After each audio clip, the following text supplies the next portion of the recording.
Jennifer, would you call the roll, please? For the State Treasurer, Mr. Blair. For the Director of Finance, Ms. Ortega. Ms. Higa. Here. Ms. Dillon. Here. Ms. Hendricks. Here. Mr. Rosensteel. Here. For the Superintendent of Public Instruction, Mr. Zeiger. Here. Mr. Enterman. Here. Controller Yi. Here. Chairperson Keeley, you have a quorum. Thank you, Ms. Yamani. So the regular board meeting, we're going to approve the agenda for today. So we need a motion to approve the agenda. So moved. Second. Moved by Dana, seconded by Joy.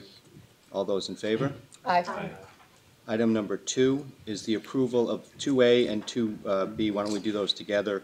They're the approval of the minutes from October the 10th of 2014 and approval of the minutes from November the 6th, 2014. So we'll do those together. Yes, Ms. Yamani? We're into the closed session, but I think we have a few members of the audience. Yeah, you got to make this change. Okay, before we go into close, let's approve the minutes and then we'll ask folks. Is that okay? Sure. Thanks. All right, so the approval of the minutes from October the 10th and November the 6th, 2014. Approval of the minutes, please. So moved. Second. Moved by Dana, seconded by Joy. Those in favor? Aye. Thank you.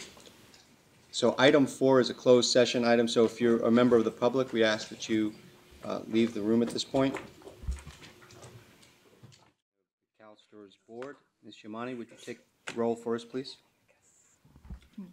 Treasurer Chung. For the Director of Finance, Ms. Ortega. Ms. Higa. Here. Ms. Dillon. Here. Ms. Hendricks. Here. Mr. Rosensteel. Here. For the Superintendent of Public Instruction, Mr. Zeiger. And Controller Yi. Chairperson Keeley, you have a quorum. Thank you very much. I don't think we recognized Mr. Chung, I know we did in November, but John wasn't here at the time. So, John, congratulations on your election to State Treasurer.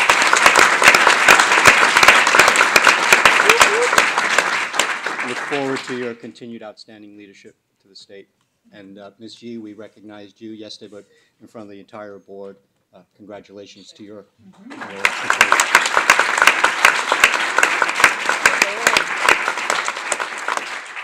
Okay, the number 6 items are consent. Are there any of those items, Brian, that we have to pull off consent to read into the record? Or are those all consent that we can? Okay, any committee members want to pull any of the consent items? Board Education.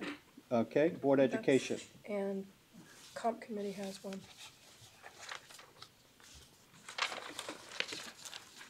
This has to be read in? Yeah. Okay. 6A is the committee report from compensation open session. I'm going to read that into the record. Okay, Yeah, never mind. You're good. read it. When Dana says to jump, Ms. Dillon says jump, we go, okay, how high? How high? Okay, so the compensation committee met on Wednesday, February the 4th, 2015. And we received a presentation regarding revisions to the section 700B of the board policies manual. The committee discussed restructuring the compensation policy to separate the board's general compensation philosophy and program objectives from the internal administrative procedures. The committee also discussed changing the performance benchmarks, qualitative and quantitative weightings for the total fund, global equity, and corporate governance. The committee further discussed and further assessed the CEO's incentive criteria. The committee reviewed technical housekeeping changes to various provisions of the policy manual, and we received a presentation regarding the incentive for the associate portfolio manager. The committee discussed the associate portfolio manager classifications and maximum incentive opportunities. By direction of the committee, the compensation committee, I move adoption of a graded-in incentive opportunity for the newly hired associate portfolio manager. Okay, does that need to be voted on? Okay, all those in favor of that recommendation coming from the compensation committee say aye. Aye. Opposed? Okay, that passes. If there is anything else that we have to read into the minutes? No. Okay, there is also for the board's information, we'll distribute this to you during, Sharon can pass these out. This is the itinerary for Ms. Hendricks' travel with myself, our Chief Executive Officer, Jack Enos, and our CIO will be doing some travel together in March, and that's a draft of our 5-day itinerary. I'll just give you additional details into the work that we'll be doing. Okay, And then I with wanna that, go into the- I want to go to that. okay, sure. And Dana also has a comment or question on board member education. Dana? I probably have to request. Respectfully request to also go to the RFK Compass Conference in San Francisco, please. Sure. So we'll add Dana Dillon's, Ms. Dillon's name to our board travel, the RFK Compass in San Francisco, March 4th and 5th. With that addition, any objection? Okay, would the minutes reflect that we've added her? Thank you so much. So, that brings us to our major item of the afternoon, which is item number 9, the Pension Solution Contract Award and Budget Update. Ms. Shimana is going to, Just gonna tell you, Yes. you need to move on this. Item, consent agenda items 7 and 8. oh, thank you so much. So consent 7 and 8, does anyone want to pull those? Do any of those need to be read into the record? Okay, thank you. So all those in favor of the consent, say aye, 7 and 8. Aye. Opposed? Okay, thank you. So now we will go to item number 9. Mr. Chris Coyetti and staff, come on up. Here we go.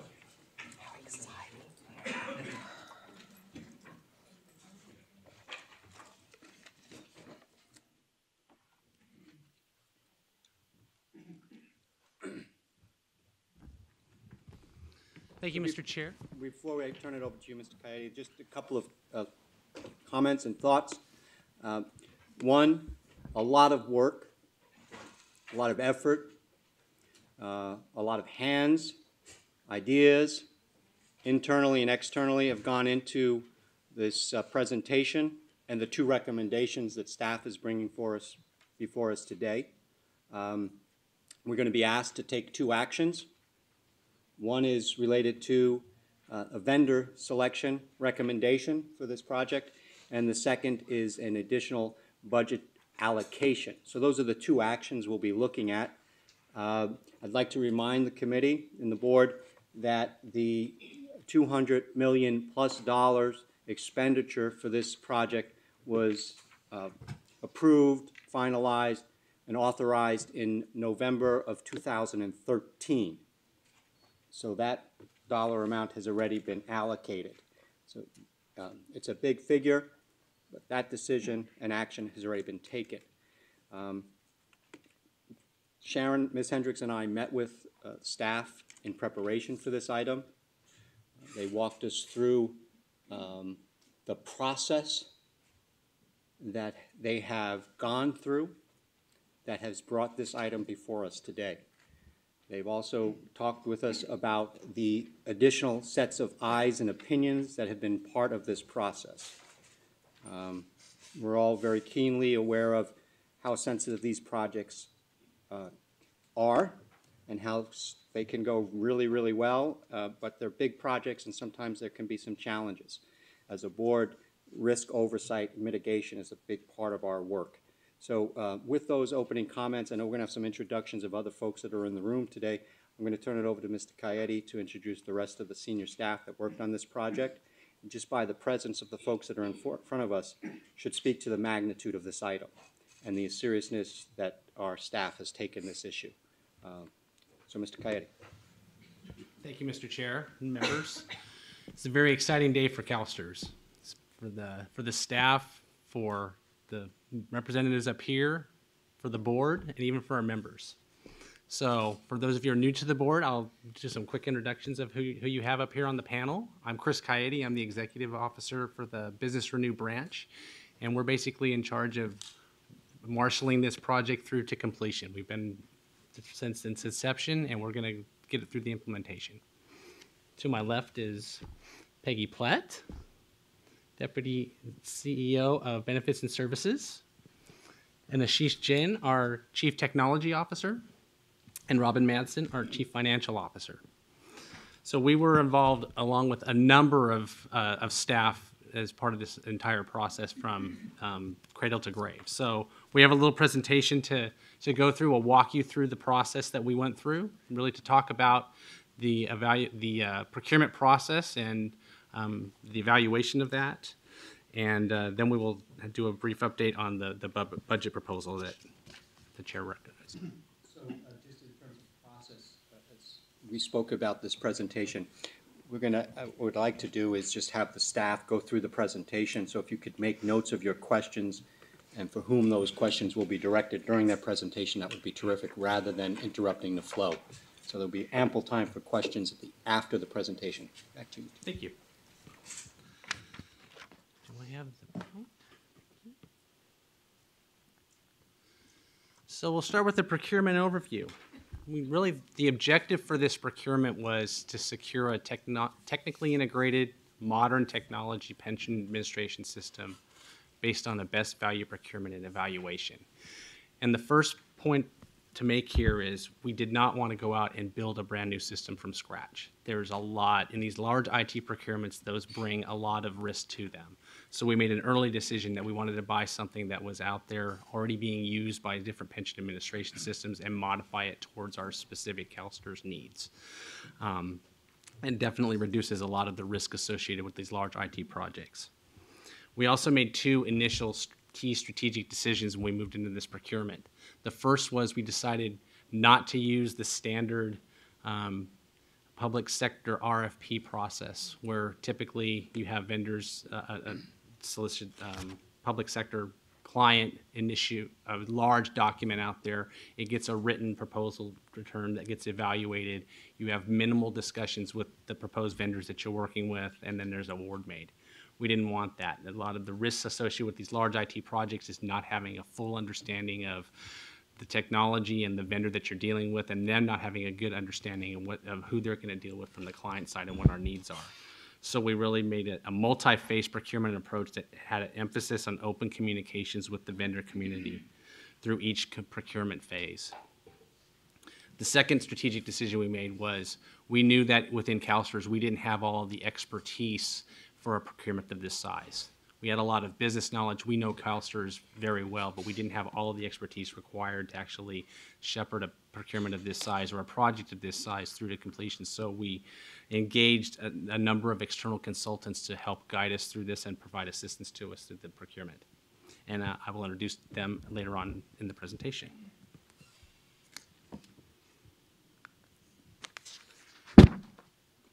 So here's an overall high level of our procurement approach. And this really took place over a 3-year period.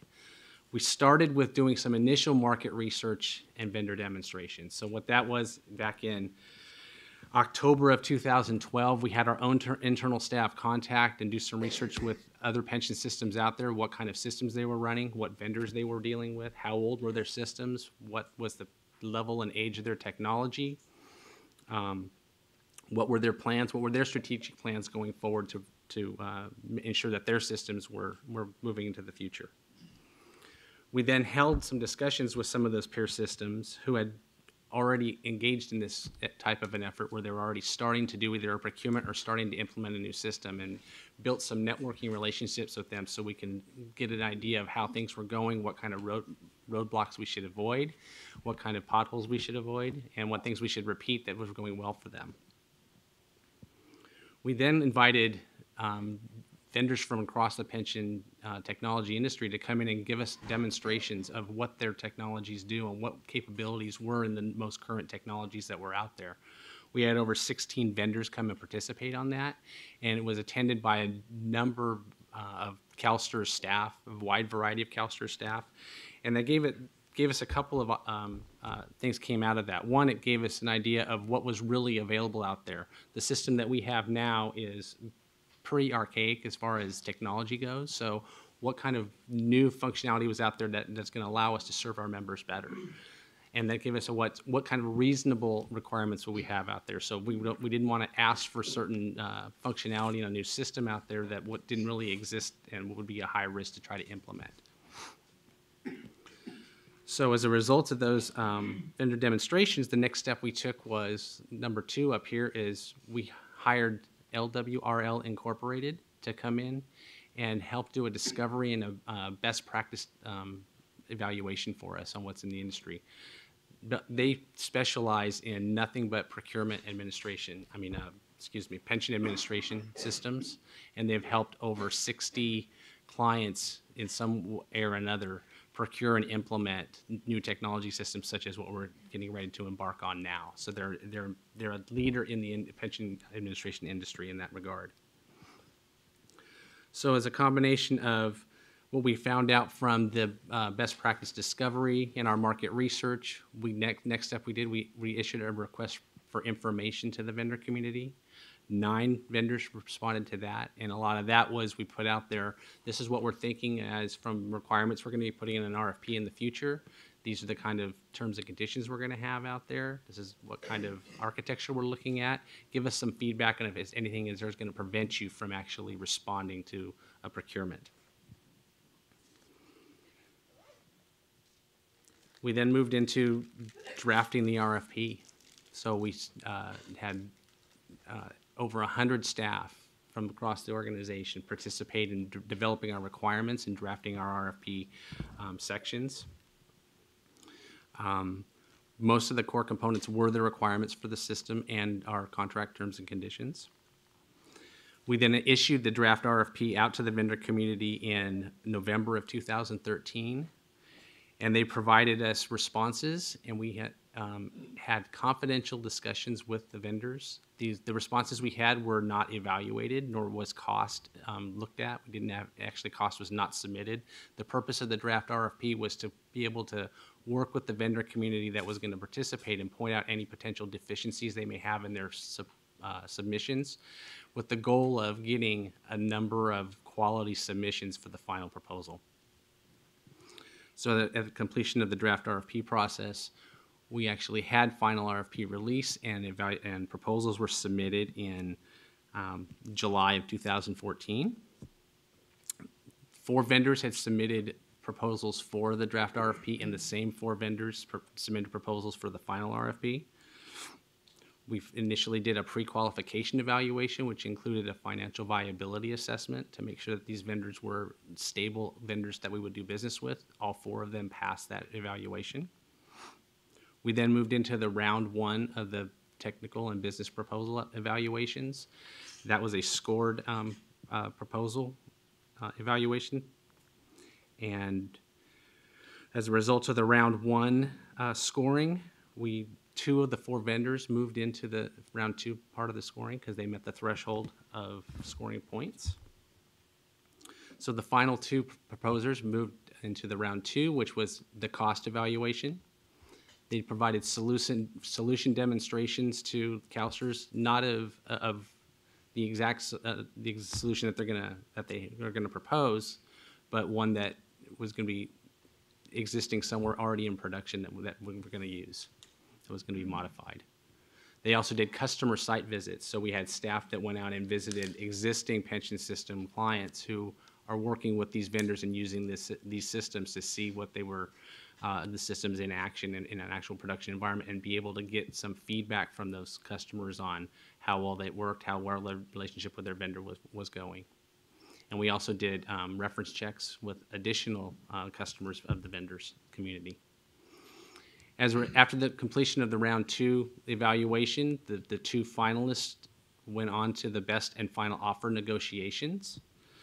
And then the purpose of the best and final offer negotiations was to do further clarification on any discrepancies in requirements, any discrepancies in the cost proposals, any sharpening your pencil for your cost proposals, would you say, and additional clarifications on the ultimate contract. And this is a little bit different process than a lot of public sectors use. We were able to negotiate with both vendors at the same time as part of this process. A lot of times these types of negotiations happen after the contract award, which minimizes the the leverage for either party to actually be able to make a very positive perspective on what they're trying to get to. But by having a competitive negotiation process, it really mitigated a lot of risk for CalSTRS. At completion of the best and final offer negotiations, we made a best value selection in January.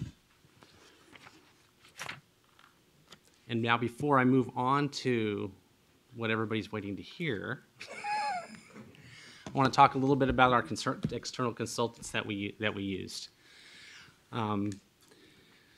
These consultants have vast experience in the respective fields with a focus on large IT procurements and contracting, and provided valuable assistance in all phases of the procurement. I already mentioned LWRL Incorporated was our pension system expert, and they assisted in the development of procurement documents and processes. And they are here represented by Ben Lott, Leon Weschler, and Meyer Schechter. Reed Smith, as some of you are aware of, they're our external legal counsel. They provided assistance in the development and analysis of our contract terms, including our service level agreements. And Raur Mayer and Allison Tufts are here from them. Pace Harmon, they assisted with the development of our cost proposal templates and analysis of our cost proposals. And Steve Kurz is here from Pace Harmon. They're behind me here. And then you are all aware of Grant Thornton and Graham's oversight. So their oversight extended throughout every piece of the procurement process. So they participated in all parts of that to make sure that we were following our process as prescribed. And these consultants are all available for you for questions if you have them for them. So in addition to providing assistance with our development activities, they also provided an independent risk analysis at the completion of the evaluation to see if there was anything that the evaluation team may have overlooked. And the results of their analysis pretty much supported the conclusions of the evaluation committee. And with that, I will turn it over to Peggy Plett. So I would say that we had two very competitive finalist proposals. And the best and final offer process, the BAFO process, was one that really helped us understand and differentiate between the proposals, get a chance to understand and get to know the vendors who would be leading us through the implementation, because we look at this as the conclusion of a very long procurement phase, but the very first step in an even longer implementation phase that has a great deal of importance to CalSTRS and its staff. And it's my pleasure to say that we are recommending that we award this contract to CGI Sagitech as a result of our best value evaluation. We found that this model really does provide us with an integrated pension administration system that was designed for that specific purpose, and has a great deal of functionality that will assist us in streamlining our business processes and in meeting member expectations, providing us with the internal control structure and with a system that staff can actually use. That for those few of you who saw START demonstrations, you know that our green screens of death are a very complicated and complex system for staff to understand. And there's a huge learning curve because there's absolutely nothing intuitive about how START operates. And the system that we're recommending does have a lot of modern features, such as GUI interfaces. And staff were telling me, the staff who saw the products in the site visits and who saw all of the demos, they were telling me they were excited when they saw the Voya presentation that was presented to you earlier this morning, because some of that same functionality is what we will be getting in our pension administration system. So you could see the ease of use that comes along with a much more modern system. I haven't seen it in full operation, so I'm not speaking from personal experience here, but I trust those individuals who did see it. Because we had very senior managers who are our evaluation team who went out and looked at the systems in full operation. And even though in those site visits they might not have seen all of the functionality fully deployed, they certainly got a good experience talking with those individuals. The system also, I think, will bring a sense of finality to the confusion around some of our business processes that were developed independently in the START environment and therefore operate independently in that environment and bump up against each other as members transition from disability sometimes to retirement and then on into survivor benefits, or certainly from retirement and into survivor benefits, where we see some disconnects in how the system flows their information consistently. So we think we'll be able to cure some of those challenges. You'll see that the company or the business entity that we're recommending is not just one firm, it is two. And we see that there's a strength as well as a potential challenge in that. CGI comes to us with an enormous amount of experience in large and complex conversions, and this was part of our consideration process. Data conversion is probably the riskiest part of implementing a new system. It's how the data that exists in the current system transfers over and exists in the new system in a way that maintains its integrity and or fits in the new business process model. And we have data that will be challenging to convert. And so we'll be continuing to look, and you just accepted the report of the data preparation project, but we will be continuing to look at data and how we're working on that data in preparation for implementation. And we believe that we'll be starting right out the gate talking data conversion with our vendors. And then Sagitech brings to us expertise in an integrated pension administration system. That is their sole purpose and their sole reason for existence. They designed their product in order to meet the needs of pension systems throughout the country. They have dedicated staff who are well experienced in how that system works and operates, and it is their sole focus. And that extends to their onshore staff as well as offshore staff that exists. So we're pleased and I think confident in our selection. I would say that it was not a slam dunk by any means, that the other competitor had a product to offer that gave us and would give us value, but we were confident that the advantages, when we laid them out side by side, that the advantages here were the best for the system. Thank you, Peggy. Now we have to find the place to host this solution, right? So we will. Sorry, I went the wrong way. You got the wrong. No, you were right. Okay. Yeah. So now we had to find a place to host this solution. We evaluated many factors and associated their risks. We are recommending now to move forward with Team CGI to negotiate and execute this vendor-hosted option. So this option would not add any additional risk to the project. This will also minimize overhead in communication and coordination during the project. Team CGI cost proposal is competitive, and this provides a very best opportunity for us how we will do the future flexibility in the hosting, enterprise hosting options. Back to Chris.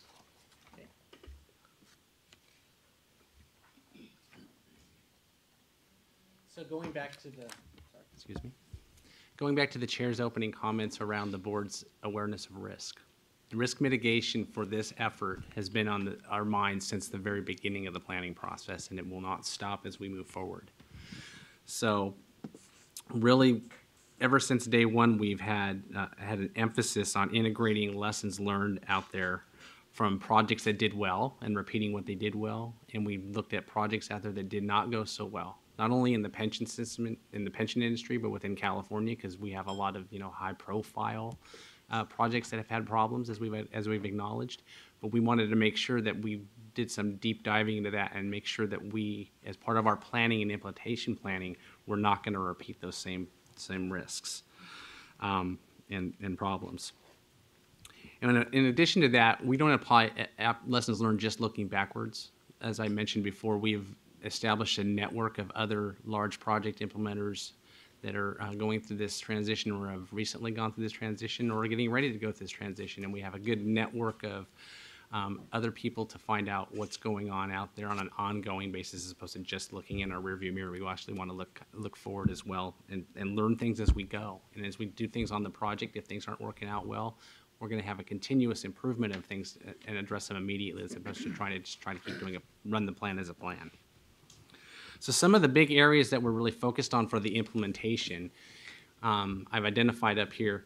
First of all, we're going to have even more rigorous project management and system development processes. CalSTRS has a successful history of successful implementation of large IT projects already. However, this one's going to be bigger than anything that we've ever engaged in. So we're actually going to add even more rigor to our project management and system development processes. So we're maturing our methodologies and we're implementing some more automated tools from testing into project management to system development to requirements management. We have a lot of automated tools that are going to help us with this additional risk mitigation. And especially in the system development area, a lot of the focuses we're going to have is on making sure that a requirements definition is correct.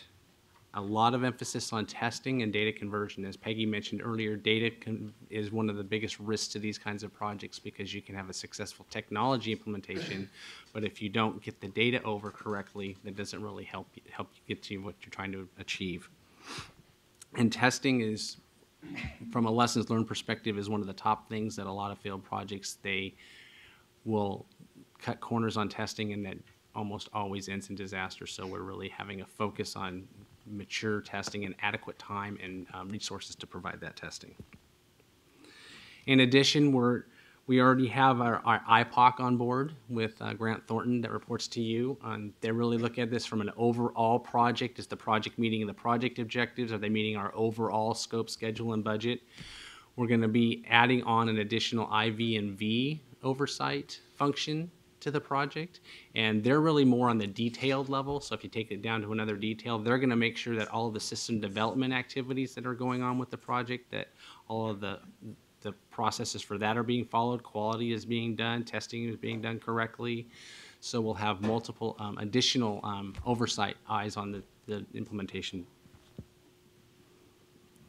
We also have sound, transparent project and program governance. Again, this is something that we have found that CalSTRS is pretty unique to in the public sector area I have seen, and some of the feedback we've gotten from some of our consultants that we have a very robust governance process. But we're expanding that even more for this project.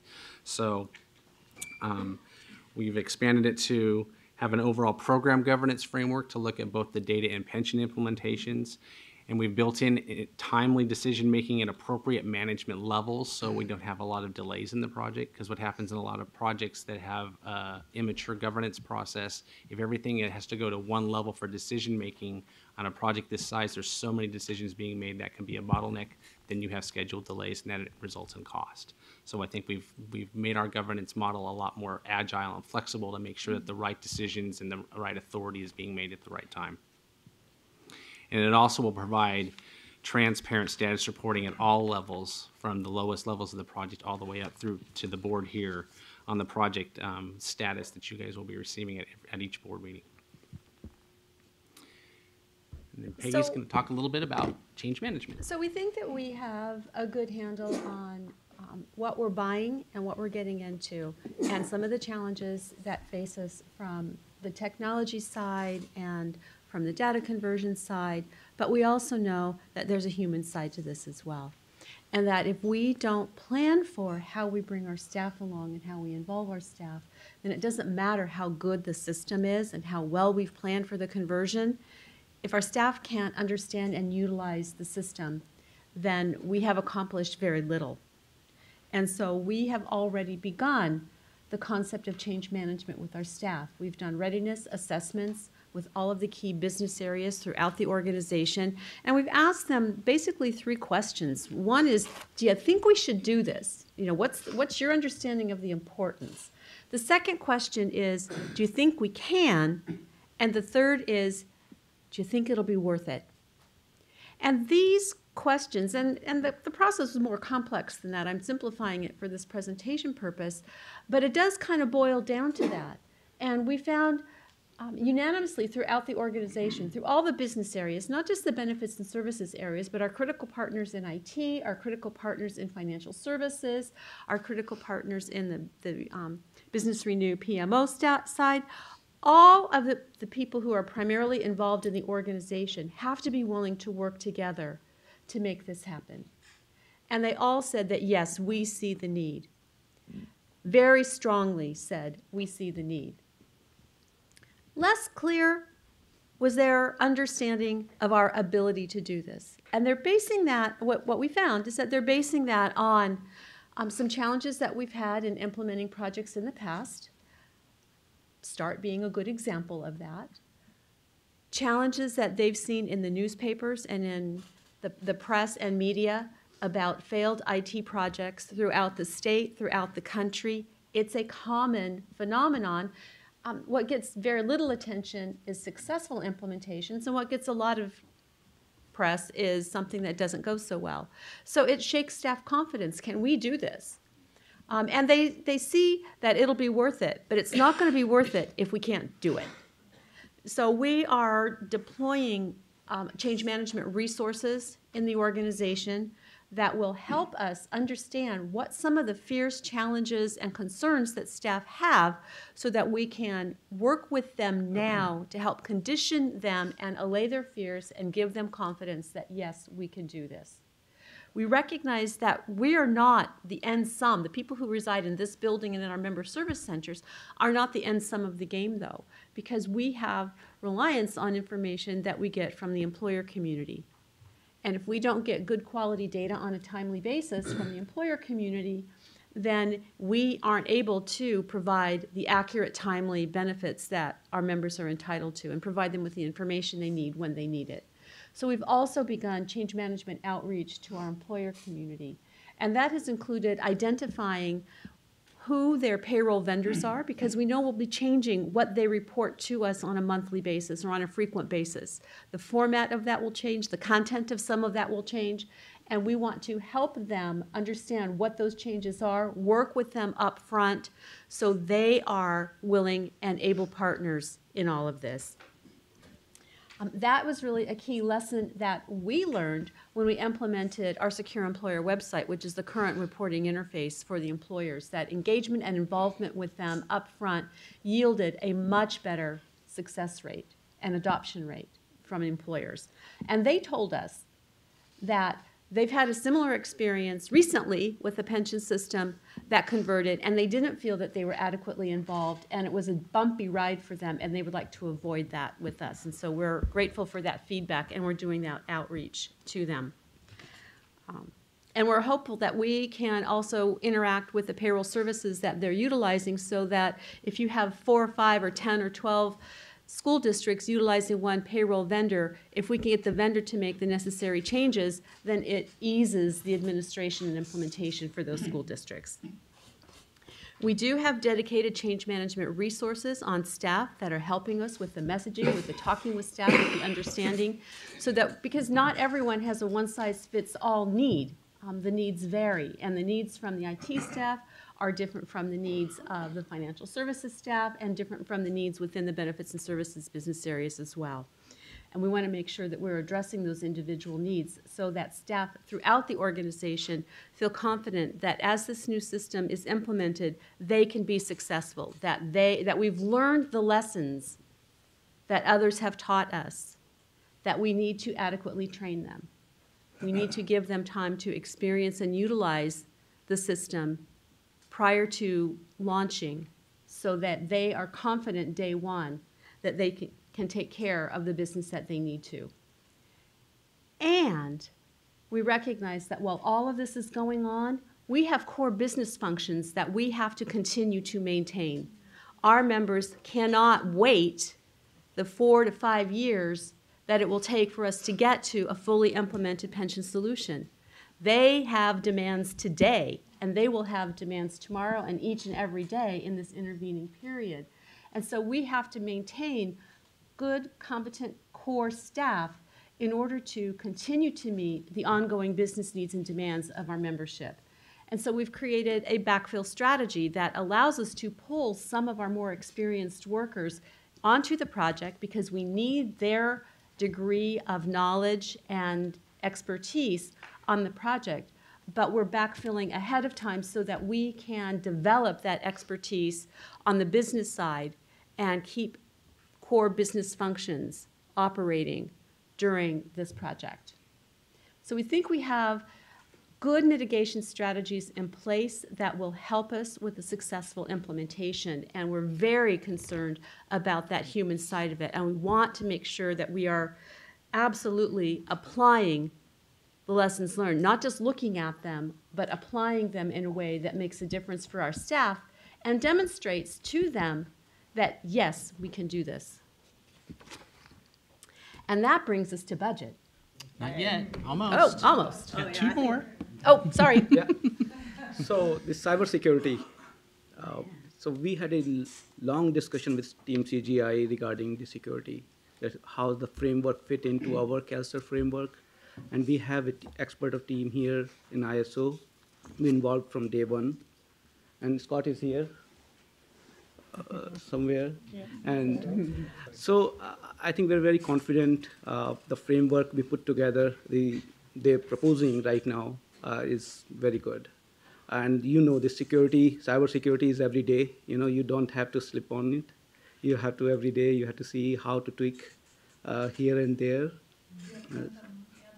Yes, today. This is an ongoing effort. We have to do it. We are looking into security in many factors, the infrastructure side, from the software side, multi-factor. So it's going to be a little challenging, but it's still, we are confident. And lastly, we built up a rigorous vendor and contract management program just for this project. There's the size and complexity and importance of the project. There's a number of hundreds of deliverables that need to be tracked to make sure that we stay on track. That generally falls to the responsibility of the project manager, but the project managers for both parties on this will be full-time making sure that the work is getting done. So we are going to staff with experienced people that are just going to be focused on the vendor and contract management piece to make sure that we're meeting our contract obligations, and the vendor will have it on the same side, that we're meeting ours as CalSTRS, and everybody can focus on getting the work done as opposed to worrying about the contract. And now we'll turn it over to the budget. Yes. So as Harry indicated in his introduction, you approved a budget for this project in November of 2013, and then it was incorporated in the governor's budget for fiscal year 14-15 and for four subsequent years because it's funded in a series of appropriations over that period of time. That budget includes internal costs. It includes the vendor implementation costs and the associated hardware and software, as well as costs for other contracted services. So the budget is intended to go beyond the contract award that we're considering here today to incorporate the full breadth of activities that need to happen as a part of this initiative. As we evaluated the vendor implementation costs, we understand that our budget is about $16 million short. And what we have done in considering that differential is to look in the contingency fund that we built into the project estimates, and then understand that over the course of the last 3 years, we have prepared budget under your direction that allows for us to reappropriate technology funds. So we've built up a capital account of technology funding reserve for this very purpose, so that we had resources to mitigate any contingency needs here, as well as to complete the data preparation and conversion tasks, which are outside the scope of this particular procurement, as well as provide for leverage resources should something unanticipated occur, which is highly likely in a project of this size, length, and complexity. So what we're showing you here is the need to dip into the contingency, understanding that underpinning that contingency is this reappropriation authority with our ongoing technology appropriations, And with that, we feel comfortable that at this point in time, we don't have any reason to believe that we will exceed our resources in association with the actual award of this contract to move forward with the project. The other thing that I want to make sure that you understand is that in addition to just simply looking at the costs of the vendor proposal, we did a financial viability analysis. So we made sure that we were comfortable that the balance sheet and income statement of the proposing firms were adequate to support the liability that this kind of project creates for them. Our expert cost consultants also helped us parse the number. So not only did we compare the numbers, but we compared what the numbers were for in terms of the various types of software, the hardware components, the hourly rates imputed for staff. Again, that's not the way the bid was constructed, but we used the components of the submissions as well as the bid data to be able to understand that, compare it, so that we had a good feel for whether the rates were at market, above, or below for the various kinds of staffing resources, which, as you can imagine, make up the majority of the cost for this type of work. There are obviously software licensing and hardware costs, but as is the case here and in many of your experiences, I'm sure that the stable part is the hardware and software. The unknown is really in the implementation support that's required to get that to work, as Peggy indicated, in our environment and to meet our needs. And so we did spend a lot of time analyzing that information, probing the vendors about their intention, making sure that their intention and our expectations were met, and that we feel like there are adequate resources to make this a win for the vendor. Because if it's not a win for the vendor, it's not going to be a win for us. That creates a tension that is just not something that we can handle in a project of this kind of scale. So I do want to give you that information beyond what you see in the slide and beyond what you have seen in the document, just to let you know that those kind of analytics were done, and that we also have created a payment mechanism that ensures that as we make a payment, we have a product to show for it. So although there are hundreds of deliverables, there are payment milestones that summarize those into units of work. That means that if something happened at that point in time, what we have paid for has value. Not the ideal solution, but in terms of risk mitigation, something we want to make sure we have. So I think it's important that we all understand that that's part of the process. The other thing we looked at is something called earned value. Are we paying people up front? How much are they leveraging in the beginning to make sure that the timing of the fund release is associated with the delivery of service and that we don't have big gaps there. So I'll leave you with those thoughts and certainly am able to answer more detailed questions about the analysis. At this time, the panel's ready to take questions, and we also have the president of CGI US and the CEO from Sagitech that are here to make some comments to the board. So I leave it to your discretion if you'd like to take questions of the panel first, or would you like to have introductions from the president and CEO? Why don't we hear from our guests? Okay. First, maybe briefly, a minute or so each.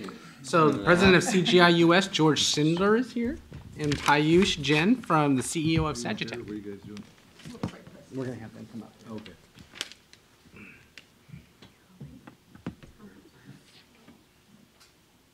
It's all right. Just make sure the buttons have green lights on them. Yeah, Got they it. are. Good afternoon. On behalf of CGI, I would like to thank CalSTRS and this board for the opportunity to partner on the pension system replacement project to support your goal of enhancing services to members and customers.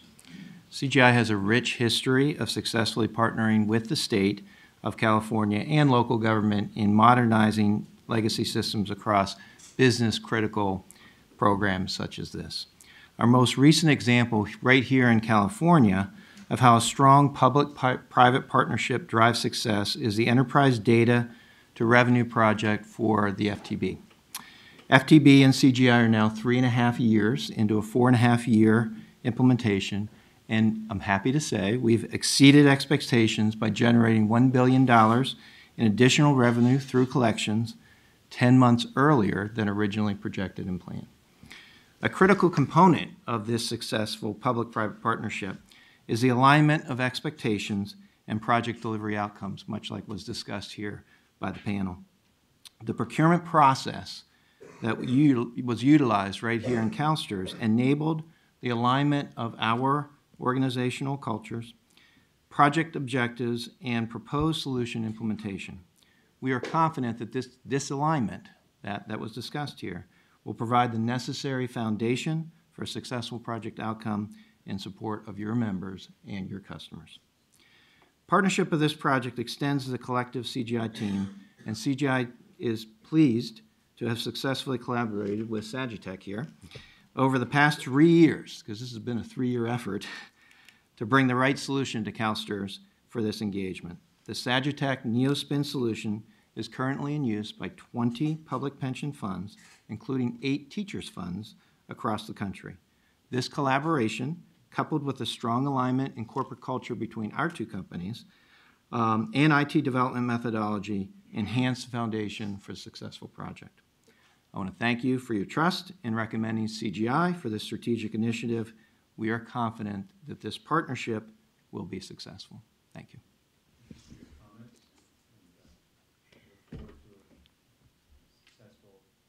Process that we go through. This is just the beginning. Great. Good afternoon.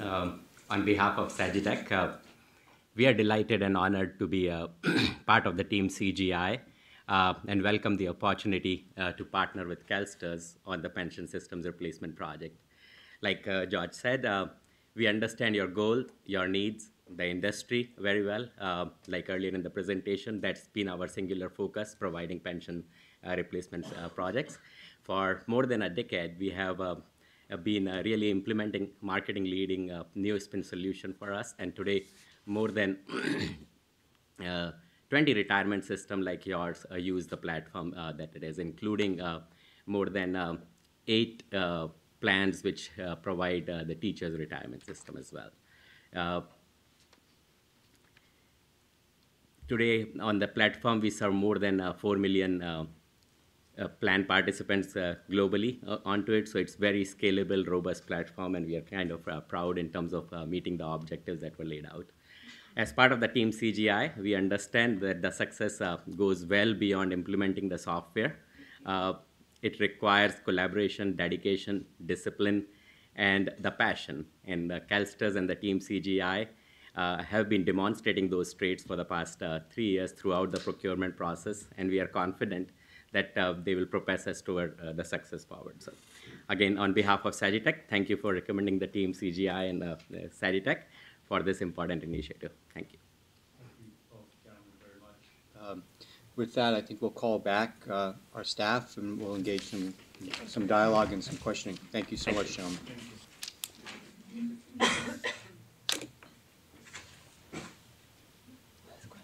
Yeah, so we'll open it up now for questions or comments from the board, starting with Ms. Yee. Thank you. Just for some comments, congratulations to the staff for just hanging in there with a very, very extensive process. And I just want to acknowledge what I believe one of the primary keys to success of this has been to date, and that is acknowledging what you don't know. And I think oftentimes as we look at developing IT projects in the state, we're not so trusting about acknowledging what we don't know and really reaching out to bring the expertise in. So I really appreciate that.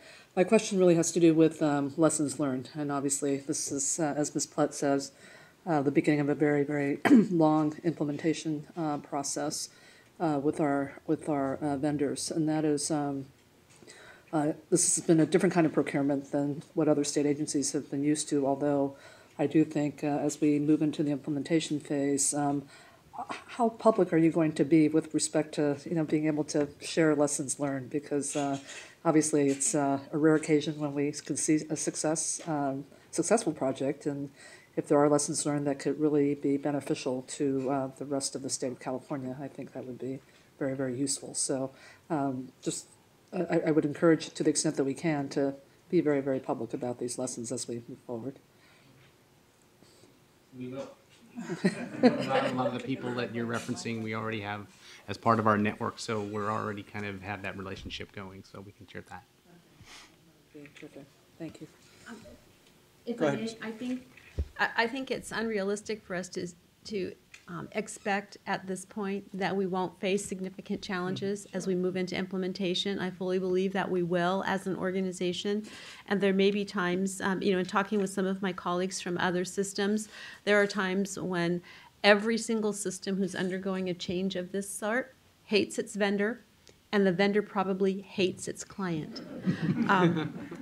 But, I consider that to be part of an experience that you can use to contribute to a downward spiral, or it's an experience that you can use to build from and strengthen the relationship and strengthen the commitment to work collaboratively together going forward. And I think it's clear from the CalSTRS side that that's the trajectory that's important to us, and we believe that that is also the trajectory that is important to the Team CGI.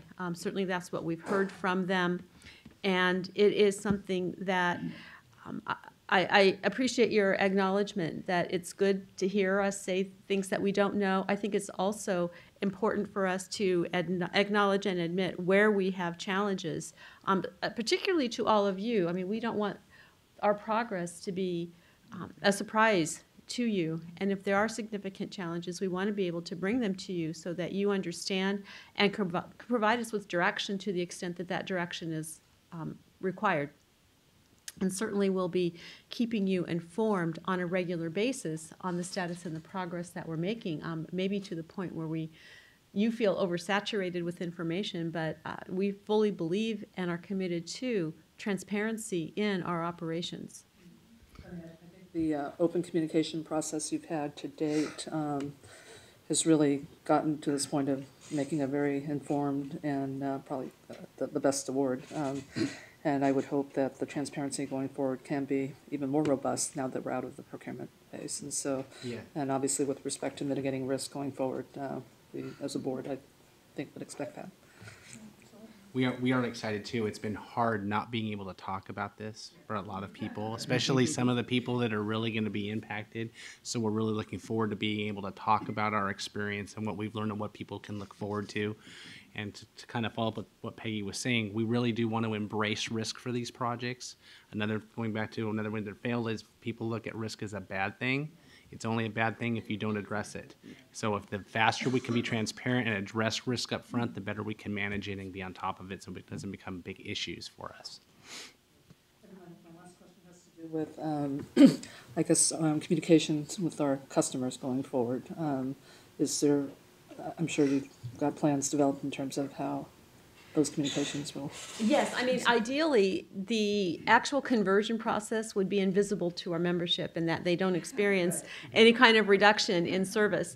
But that might not be possible. So we will be communicating with the members. But we also expect that at the end of the implementation, that members have the opportunity to take advantage of more member self-service, have access to more of their own personal information, and be more in control of their data. And so we will be sharing with them the new functionality that will be available to them. I mean, as primitive as our current system is, we are leaders in the pension community in terms of allowing straight-through processing for members to submit a service retirement application that goes directly into our automated system and generates a benefit payment on a regular basis without human intervention. But that's one piece of it, and our interfaces are not as friendly as we'd like for them to be, even though they are very functional and the members who are able to utilize them like that a lot. But we want to provide members with even more opportunity to manage their own accounts. We firmly believe that the more they understand about CalSTRS and the more they understand about their benefits and the easier it is for them to engage with our benefits counseling staff and understand information about their benefits, the more likely they will be to utilize those self-service tools, which will free us to handle the more complex issues that members encounter throughout their journey. So member communication is an important part of us going forward. Just a comment before I turn it over to Ms. Hendricks. I'd just like to reinforce what Ms. Yee said, the acknowledgement of what we don't know. The willingness to do that, it's often been said, that's when real learning begins. When one or a group can acknowledge what he or she does not know is when true learning and growth takes place. And I think it speaks volumes. It's only a statement, but I think it speaks volumes to the culture of CalSTRS, that it's okay for us not to know because someone else may. And when we share ideas, we as a team get stronger and better. So it's a simple statement, but I think it speaks volumes to who we are as a culture and a team. Ms. Hendricks? Well, I was actually going to follow up on Ms. Yee's comments as well. I'm really glad that CGI and is it Sagitech? Congratulations! This is a huge contract for you guys, but also just a huge project for us at CalSTRS to endeavor. And so I'm glad that you're here. And sometimes these projects, I feel like as a board member, it's very conceptual, and I think it's great that you're here because there's teachers all around this room and outside of this room and pictures of teachers all over this building.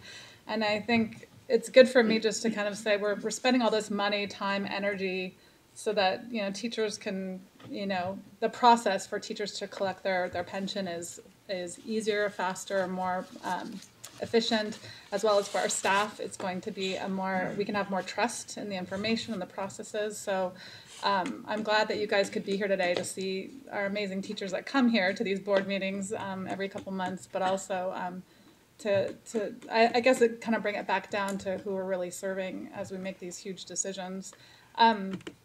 But I'm connecting with Ms. Yee's comments. I think the lessons learned, I was actually kind of curious to hear from LRWL if you'd be willing to share, since it sounds like you have done procurement and implementation of pension systems in other places. Could you just share a few of your kind of lessons learned? I know we will have some, but I just wondered if you guys could share a couple of, what are things that you've seen, I guess I don't want to be negative, like go wrong, but what are some lessons learned that you've seen in the other experiences you've had watching other pension systems implement? Are they leaving you? You can all come up if you want. But I'd just be curious, since obviously this is your area of expertise and you've consulted with us. What are your thoughts? Can you just, for the record, gentlemen, identify yourself? Yes, I'm Leon Wexler. I think I'm the president of LRWL. Never sure.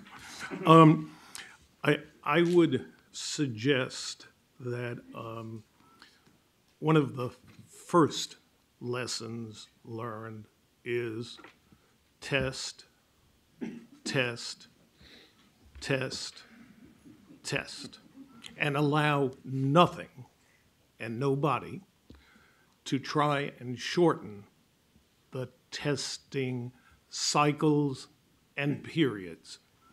You're interested in functionality, that the system does what it's supposed to do.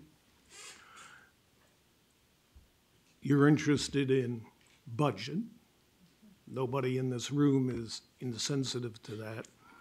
But you're interested in quality. And quality comes back to test, test, test. I think a second one is you've got to start with the infrastructure, not necessarily IT infrastructure, but people infrastructure. The people who are going to use the system, and make sure they understand, are committed, have bought into it. And I can only say our experience is we see it here. You've invested heavily in that people or person infrastructure, and that's gotten you to this point. Now you have to continue, obviously. No. Can I talk? Sure. Okay. Good afternoon, I'm Ben Lott. And I've got two things that come to mind for successful implementations. One is there has to be a consistent vision of the agency on what you want to be when you reach the finish line.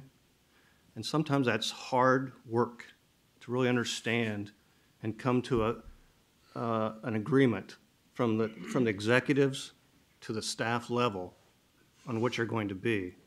Because some people may say, I want to go to Peoria, and some people are thinking Peoria, Illinois, Peoria, Arizona, Peoria, Washington. Which Peoria?